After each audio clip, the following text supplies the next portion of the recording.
আজকে ভারতীয় একটা গণমাধ্যমে একটা নিউজ দেখলাম, বাংলাদেশের নাকি এখনো বিশ্বকাপ খেলার সম্ভাবনা টিকে আছে। সেটা কিভাবে? ধরেন বাংলাদেশের জন্য পাকিস্তান বিশ্বকাপ বয়কট করলো, আর পাকিস্তানের সবগুলো খেলা যেহেতু শ্রীলঙ্কায়, পাকিস্তানের জায়গায় বাংলাদেশকে ঢুকিয়ে দেওয়া হলো। এমন হাস্যকর একটা সংবাদই ভারতীয় একটা গণমাধ্যমে দেখা গেছে। তবে গেল কয়েকদিনে ভারতীয় গণমাধ্যমে ঠিক এই ধরনের না হলেও পাকিস্তানকে হুমকি দিয়ে কিংবা ভয় দেখিয়ে বেশ কিছু সোর্স মারফত খবর প্রকাশ করা হয়েছে, এবং সেটা পরিষ্কার যে পাকিস্তানকে ভয় দেখানো হচ্ছে।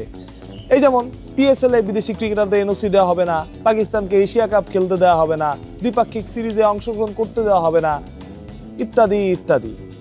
এমন ভয় তারা দেখাচ্ছে, অফিসিয়ালি না কিন্তু ইন্ডিয়ান গণমাধ্যম মারফত। এর একটা বড় কারণ, আপনি তখনই কাউকে ভয় দেখাবেন যখন আপনি ভয় পাবেন।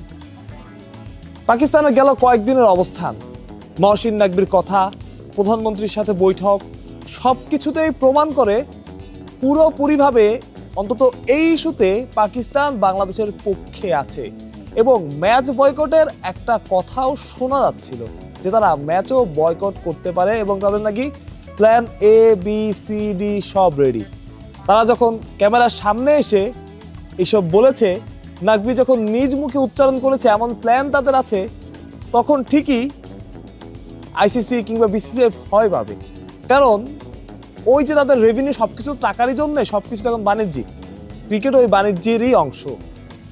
তাদের যে রেভিনিউটা আসে এত এত হাজার হাজার কোটি টাকা, তার 60-70% টাকা চলে যাবে বা সে আয়টা হবে না যদি না পাকিস্তান না খেলে।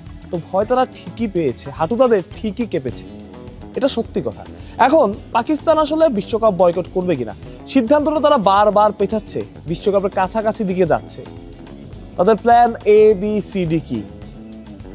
পাকিস্তানি গণমাধ্যম মারফতে আমরা জানতে পেরেছি পাকিস্তানের একটা প্ল্যান ছিল বা আছে, তারা বিশ্বকাপ বয়কট করতে পারে, কিন্তু তাদের অন্য প্ল্যানও আছে। সেটা কি? ভারতের সাথে ম্যাচ বয়কট করা। এখন আপনি চিন্তা করতে পারেন ভারতের সাথে ম্যাচ কেন বয়কট করবে বিশ্বকাপ খেললে?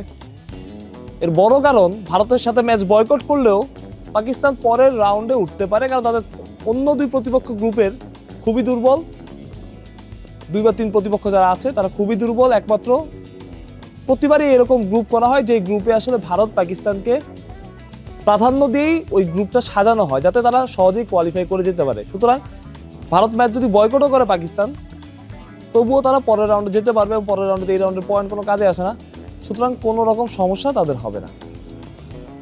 আর কি, বাংলাদেশকে ম্যাচ উৎসর্গ করা আর কালো আর্মব্যান্ড পরে খেলতে নামা। কালো আর্মব্যান্ড পরে খেলতে নামা যদি নামে পাকিস্তান, সেটা একটা সিগনিফিকেন্ট ব্যাপার হবে। একটা দলের জন্য একটা দল কালো আর্মব্যান্ড পরে নামছে, বাট জয় উৎসর্গ করা এটা আমার কাছে খুবই হাস্যকর লাগে। মানে যদি পাকিস্তান বাংলাদেশকে জয় উৎসর্গ করে, সেই উৎসর্গ করে আসলে লাভটা কোথায়?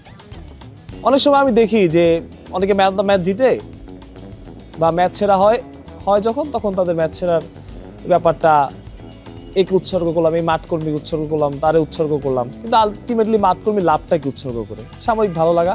কিন্তু বৃহদার্থে আপনি যদি সেই মাঠকর্মীকে আপনার ম্যান অফ দ্য ম্যাচের টাকাটা দিয়ে দেন, যেটা শরীফুল ইসলাম করে, সেটাতে আসলে লাভটা বেশি। আমি এই কারণে বলছি, বাংলাদেশের এখন বা বিসিবির এখন বা বাংলাদেশ সমর্থকদের এখন একটাই চাওয়া, বড় কোনো সিদ্ধান্ত পাকিস্তান নেই, অন্তত সমর্থকের এটা চায় বিশ্বকাপ বয়কট করুক। তবে সময়ের সাথে সাথে এটাও বাস্তবতা যে এই সম্ভাবনাটা কমে আসছে। এখন আপনি পাকিস্তানকে দোষ দেবেন? আমার কাছে মনে হয় না। আমি কালকে টিম ম্যানেজমেন্টের একজনের সাথে কথা বলছিলাম, তিনিও বলছিলেন পাকিস্তানকে দোষ দেওয়ার তো এখানে কোনো কারণ নাই। আপনি চিন্তা করেন পাকিস্তানের জায়গায় অন্য কোনো দেশ বাংলাদেশের জন্য এতটুকু করতো, এই যে বারবার প্রেস কনফারেন্স করা, প্রধানমন্ত্রীর সাথে সাক্ষাৎ করা, মৌখিক অফিসিয়াল সমর্থন দেওয়া, ম্যাচ বয়কটের প্রশ্নটা পর্যন্ত তোলা, এটা তো আসলে পাকিস্তান ছাড়া অন্য কেউ করতো না। ইভেন বাংলাদেশ যদি বাংলাদেশ ক্রিকেট বোর্ড যদি পাকিস্তানের জায়গায় থাকতো, এবং পাকিস্তান যদি আর বিশ্বকাপ বয়কট করতো, বাংলাদেশ তো আলোচনাই তুলতো না। আমার কাছে মনে হয় বাংলাদেশ ক্রিকেট বোর্ড আলোচনাই তুলতো না। এটা খুবই স্বাভাবিক। বাংলাদেশের ওই অবস্থান, মানে ক্রিকেটে বাংলাদেশের ওই অবস্থানটা আসলে নাই। সুতরাং ম্যাচ বয়কট না করুক, পাকিস্তান ক্রিকেট বোর্ড যেটা করেছে, আমার কাছে মনে হয় এখন যদি তারা ম্যাচ বয়কটও না করে, তাদের আসলে দোষ দেওয়ার কিছু নেই, যারা যথেষ্ট করেছে বাংলাদেশ ক্রিকেটের জন্য। তবে যদি পাকিস্তান ভারত ম্যাচটা বয়কট করে কিংবা কালো আর্মব্যান্ড পরে খেলতে নামে, এটাও কিন্তু একটা বড় লজ্জা হবে। ইতিমধ্যে অনেকে কথা বলা শুরু করছে করেছে জেসন গিলেস্পি, তিনি টুইট করে সেটা আবার ডিলিট করে দিয়েছেন। এত আক্রমণে তিনি শিকার হয়েছেন, অর্থাৎ কথা বলা কম বেশি শুরু করেছে এবং ভবিষ্যতেও সেটা হবে। বাংলাদেশ যে সিদ্ধান্ত শুরুতে নিয়েছে সেটাতেই অটল ছিল এবং বাংলাদেশ সিদ্ধান্ত অনেকাংশেই যৌক্তিক ছিল। বিশ্বকাপ না খেলতে বাংলাদেশ চায়নি, সমর্থকেরাও চায়নি, ক্রিকেটাররাও চায় না। তবে দিন শেষে যা হয় সেটা আসলে কেউ জানে না, কারো ইচ্ছাতে সবকিছু হয় না। পাকিস্তানের এখন সবশেষ খবর যেটা, ম্যাচ বয়কটের সম্ভাবনা কমে এসেছে, অর্থাৎ পাকিস্তানের সাবেক ক্রিকেটারও চাচ্ছেন না, শহীদ আফ্রিদি থেকে শুরু করে মোহাম্মদ হাফিজ, কেউই চাচ্ছেন না। হ্যাঁ, তারা বাংলাদেশকে সমর্থন দিচ্ছেন, কিন্তু কেউই চাচ্ছেন না পাকিস্তান ম্যাচটা বয়কট করুক। খুবই স্বাভাবিক ব্যাপার। পাকিস্তানের মানুষও চাবে না। আপনি চাইতেন অন্য একটা দেশের জন্য আপনি বিশ্বকাপ খেলবেন না? এটা তো হতে পারে না, চাইতেন না। তবে হ্যাঁ, পাকিস্তানি গণমাধ্যমের খবর ছিল, তাদেরও একটা দাবি ছিল তারা করতে পারে, এখনো সেটা হতে পারে।